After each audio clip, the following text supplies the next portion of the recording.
अस्सलातु खैरुम मिनन्नौम।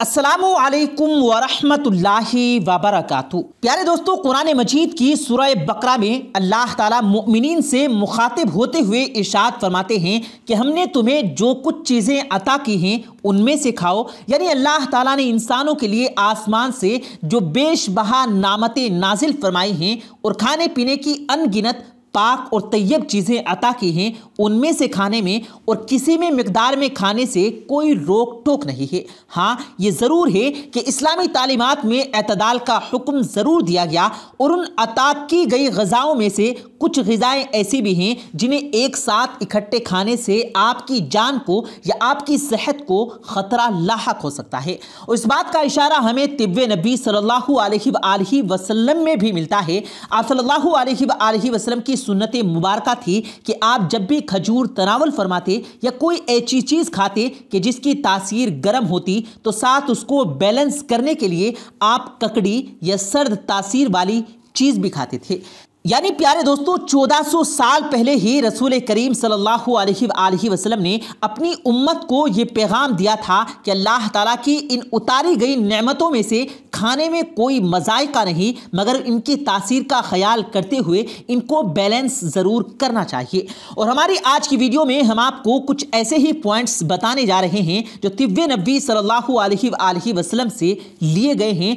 और इसके अलावा आपको बताएंगे कि मूली जिसका इस्तेमाल मौसम सरमा में हमारे यहाँ बहुत ज़्यादा बढ़ जाता है, तो इसके साथ ऐसी कौन सी दूसरी चीज़ें हैं जिनको खाने से हत्तल इम्कान बचना चाहिए, वरना आपकी सेहत को खासा नुकसान भी पहुँच सकता है। उसके साथ साथ वीडियो के आखिर में आपको वो फूड कॉम्बिनेशन भी बताएंगे कि जिनको खाने से आपकी जान को सख्त खतरात लाहक हो सकते हैं या फिर कम अज़ कम आपको शदीद बीमार कर सकते हैं।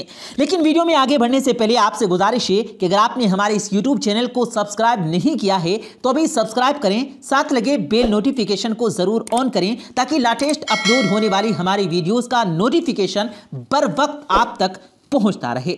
तो चलिए दोस्तों, शुरू करते हैं अपनी आज की वीडियो। प्यारे दोस्तों, बर्रे सग़ीर में मूली मौसम सरमा में सबसे ज़्यादा इस्तेमाल होने वाली सब्जियों में से एक है। ये साल बाद आने वाली एक रूएदार सब्जी है जिसकी जड़ से बराह रास्त हरे पत्ते फूटते हैं। इसमें जड़ बुनियादी तौर पर एक ही होती है जो गोल बेलन नुमा या मखरूती सफ़ेद या लाल रंग की होती है। हमारे यहाँ देसी तिब में मूली के बेशुमार फ़ायदे तो बताए जाते हैं, मगर लोगों को उस चीज़ से आगाह नहीं किया जाता कि मूली को किस वक्त खाना चाहिए और इसको किन चीज़ों के साथ मिलाकर खाने से परहेज करना चाहिए। हमारे यहाँ दस्तरखानों पर यह आम रिवाज है कि मूली और टमाटर पर मुश्तमिल सलाद ताज़ा ताज़ा काटा जाता है और सर्व किया जाता है। अगर इन ताज़ा और फ्रेश सब्जियों को खाने से कोई हर्ज नहीं, मगर इनके बेशुमार फ़वाइद हैं, लेकिन इनको खाने के भी कुछ औकात होते हैं। जैसा कि मूली और टमाटर पर मुश्तमिल से सलाद को हरगिज़ रात के वक्त नहीं खाना चाहिए, क्योंकि अक्सर व बेशतर देखने में आया है कि लोग एक ख़ास लंबे वक्फे के बाद रात का खाना खाते हैं। और अगर आप एक लंबे वक्फे के बाद रात के वक्त मूली और टमाटर पर मुश्तमिल सलाद खाएं तो ये आपको स्टर्नम, जिसे सीने का दर्द भी कहते हैं, उसमें मुब्तला कर सकती है। स्टर्नम की चंद बुनियादी निशानियों में से एक निशानी ये है कि खाना खाने के बाद आपके सीने में अक्सर दर्द होता है और बाज़ औक़ात हड्डियों के चटकने की आवाज़ें भी आती हैं। तो स्टर्नम की एक वजह सीने की जलन भी है, जिसमें हमारे मैदे की तेज़ाबियत मुंह की जानिब आती है। एक अमेरिकी रिसर्च इदारे की रिसर्च के मुताबिक इस दर्द की वजह से सीने पर दबाव बढ़ता है और साथ ही मुंह का जायका भी इस दर्द की वजह से और मैदे की तेज़ाबियत की वजह से तब्दील हो जाता है। माहिरीन सेहत का ये मानना है कि इस दर्द से बचने का सिर्फ और सिर्फ एक ही तरीका है कि ऐसी चीज़ों से इज्तनाब किया जाए जो इस दर्द की रूट कोज हैं, यानी बुनियादी वजह हैं। और इन खानों में सरे फहरिस्त टमाटर और मूली शामिल हैं कि इन दोनों को मिलाकर खाना जिस्म में तेज़ाबियत पैदा कर सकता है और आपको स्टर्नम की तरफ ले जा सकता है। प्यारे दोस्तों, आमतौर पर कहा जाता है कि मूली खाने को हजम करने में मदद देती है मगर खुद देर से हजम होती है।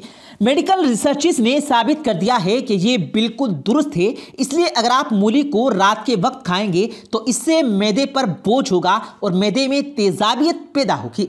इसी तरह तिब्बी माहिरीन का कहना है कि मूली खाने के बाद या इसके साथ दूध का इस्तेमाल नहीं करना चाहिए क्योंकि दोनों की तासीर बिल्कुल मुख्तलिफ है और कहीं ये ना हो जाए कि मैदे में दोनों चीजें पहुंचकर किसी रिएक्शन का मूजब ना बने। आपको बताते चलें कि तिब्बे मशिक में किसी भी चीज की 3 मुमकिना खास होते हैं: सर्द, गर्म और मुतदिल। अब दूध की तासीर सर्द है, लेकिन अगर इसके साथ कोई ऐसी चीज खाई जाए जिसकी तासीर इसके बिल्कुल उल्टी हो तो हिकमत और आयुर्वेदिक इलाज तरीके के मुताबिक ऐसी चीज़ें खाने से आपके जिस्म में ज़रूर रिएक्शन होगा जो जिस्म पर सफ़ेद बदनुमा धब्बों के अलावा मुख्तलिफ किस्म की एलर्जी और बुखार की शक्ल भी इख्तियार कर सकता है। इसलिए रिवायती तौर पर यह तिब्बी माहिरीन यानी हकीम और उतबा मूली के साथ दूध के इस्तेमाल से परहेज करने का ही मशवरा देते हैं कि आपका मैदा किसी केमिकल रिएक्शन का शिकार होकर आपकी सेहत को ख़राब ना करना शुरू कर दे। इसके अलावा मेडिकल रिसर्च ये भी बताती है कि मूली के साथ मछली के खाने से भी परहेज करना चाहिए। अगरचे इस कम्बिनेशन की कोई बहुत शदीद नुकसानात तो नहीं हैं, मगर इन दोनों को हजम करने के लिए आपके मैदे को डबल मेहनत करना पड़ सकती है और मैदे गिरानी फिर गैस, ट्रबल और दीगर बीमारियों की तरफ ले जा सकती है। प्यारे दोस्तों, आपने ये तो ज़रूर सुना होगा कि रिवायती तौर पर मछली के बाद डेयरी प्रोडक्ट यानी दूध, दही, पनीर वगैरह खाने से इज्तनाब करना चाहिए, मगर अब इस लिस्ट में इजाफा कर लीजिए कि मछली के साथ मिलाकर आपने मूली को नहीं खाना। और वो लोग जो खुश खुराकी और चटोरेपन को अपना तुर्राए इम्तियाज समझते हैं, उनको हम बता दें कि आमतौर पर यह भी कहा जाता है कि मूली के साथ काले चने खाने से भी परहेज करना चाहिए, लेकिन ये बात मुसद्दिका नहीं है, यानी इस बात में सच्चाई नहीं है कि इसके क्या नुकसानात हैं। और मूली और काले चने इकट्ठे मिलाकर खाने से आपके जिस्म पर कोई वेल रिसर्च अवेलेबल नहीं है।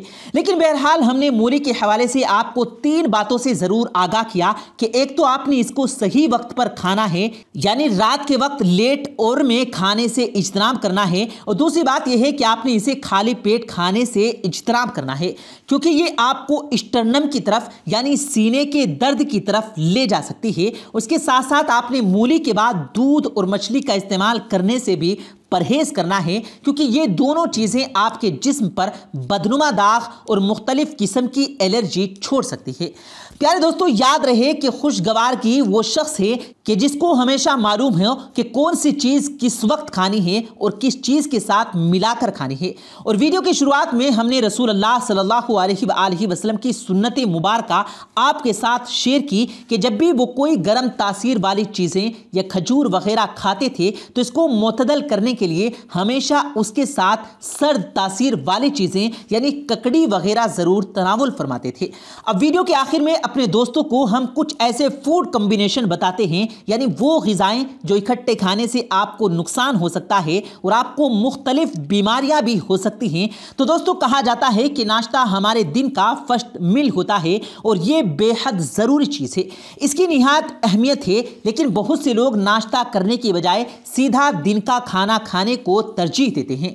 लेकिन दुनिया भर के डॉक्टर्स का मानना यह है कि ऐसा करना आपकी सेहत के लिए नुकसानदायक होता है और ऐसे लोग जो नाश्ता स्किप करके डायरेक्ट मील करते हैं वो बढ़ती उम्र के साथ मुख्तलिफ बीमारियों का शिकार हो सकते हैं। और खुसूसन ऐसी बहुत सी ग़िज़ाएं हैं कि जिन्हें निहार मुंह यानी खाली पेट खाना, नाश्ते के वक्त खाना सेहत के लिए नुकसानदेह साबित हो सकता है।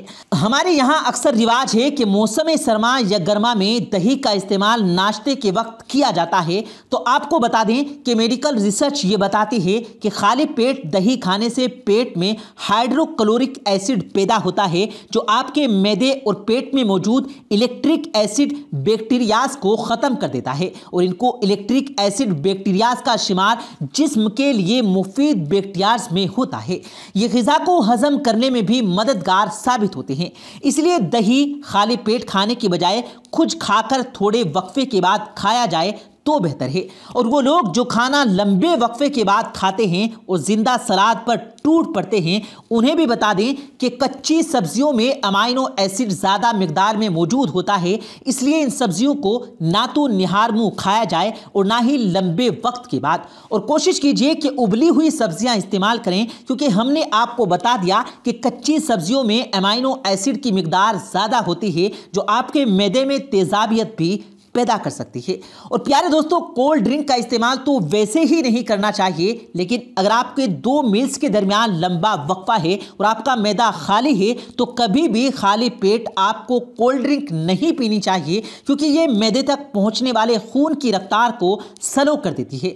तो इसी की वजह आपको खाने को हजम करने में ना सिर्फ देर लगेगी, बल्कि आप दूसरे मसाइल का शिकार भी हो सकते हैं। और दोस्तों, जब बदहजमी का शिकार होते हैं तो आमतौर पर देसी तिब में यह मामूल है कि इसबगोल का छिलका खाने का मशवरा दिया जाता है।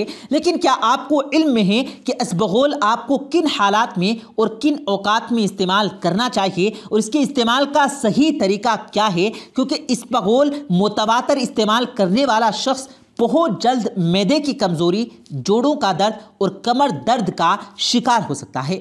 उठते बैठते वक्त जोड़ों में दर्द सामना करना पड़ सकता है। और इसबगोल इस्तेमाल करते हुए एक और चीज़ का मलहूज़े खातिर रखें कि कभी भी इसे बगैर भिगोए सूखा फांकने से इज्तनाब करें। अगर इसका एक ज़र्रा भी सांस की नाली में चला जाए तो आपकी जान को ख़तरा हो सकता है। और कभी भी ये गलती ना करें कि इसबगोल को किसी और लिक्विड दवाई के साथ मिलाकर खाएं या उसे ग्राइंड करके किसी और चीज में डालकर कभी इस्तेमाल ना करें, क्योंकि इस तरह इसकी तासीर बदल सकती है और जहरीले अज्जा में तब्दील हो सकता है। इस बात में कोई शक नहीं है कि मैदे की तेजाबियत हो, मैदे की गर्मी हो, इन हालात में इसबगोल इस्तेमाल करने से फौरन अफाका होता है। लेकिन इसके मुतवातर और लगातार इस्तेमाल से परहेज करना चाहिए और इसको हमेशा दुरुस्त तरीके से ही इस्तेमाल करना चाहिए, जो अभी हमने आपको बताया हुआ है। तो दोस्तों, हम उम्मीद करते हैं कि आपको आज की हमारी ये वीडियो पसंद आई होगी। अपनी राय का इजहार कमेंट बॉक्स में ज़रूर दें। मिलते हैं फिर अगली वीडियो में, तब तक के लिए अल्लाह हाफिज।